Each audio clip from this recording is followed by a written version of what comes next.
മക്കളൊക്കെ എന്നെ ഈ മാവേലി പറഞ്ഞ പോലെ ഇരുന്ന് എന്നെ കാണുന്ന ആ ടൈമില് അമ്മ ഒന്നെന്ന് പറയും എന്തെന്ന് വെച്ചാല് വന്നോ എന്ന് വെച്ചാൽ ഇപ്പൊ തന്നെ പോകുമെന്നറിയാം. ആ വന്ന് കയറി പെട്ടിയും പാക്ക് ചെയ്ത് അടുത്ത സെറ്റിലേക്ക് അടുത്ത് പോകുമെന്നറിയാം. അപ്പൊ അതുകൊണ്ട് അത് കുറച്ച് വർഷം അങ്ങനെ ഉണ്ടായിട്ടുള്ളൂ കേട്ടാ. ആ വീട് പണി തീർക്കണമല്ലോ എങ്ങനെയാലും. അപ്പൊ അതുകൊണ്ട് ഞാൻ കുറച്ച് വർഷം അങ്ങനെ ചെയ്തു. അതിന് വേണ്ടിയിട്ട്. പക്ഷെ ഈ ഷൂട്ടും കാര്യങ്ങളും എല്ലാം അപ്പൊ ചേച്ചിക്ക് തിരുവനന്തപുരത്ത് തന്നെയായിരുന്നോ? കൂടുതലും തിരുവനന്തപുരം തന്നെയായിരുന്നു. അപ്പൊ ആ യാത്രയും കൂടെ വരുമായിരുന്നു എറണാകുളത്ത് നിന്ന്? പിന്നെ ഉണ്ടായിരുന്നു ഒരു സീരിയൽ വടകര ഉണ്ടായിരുന്നു. ഓ പിന്നെ 2 സീരിയല് ഒന്നോ രണ്ടോ സീരിയല് ചാലക്കുടിയിൽ ഉണ്ടായിരുന്നു. പിന്നെ എറണാകുളത്ത് പറഞ്ഞുണ്ടായിരുന്നു.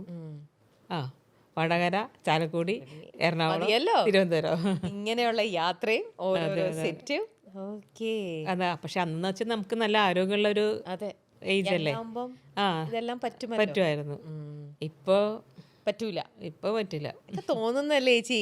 ഒരേ സമയത്ത് ചേച്ചിക്ക് ഇഷ്ടപ്പെട്ട പോലത്തെ 2-3 കഥാപാത്രങ്ങൾ വരുവാണെങ്കിൽ തീർച്ചയായിട്ടും ചേച്ചിക്ക് ചെയ്യാൻ തോന്നും. ചേച്ചി ചെയ്യും.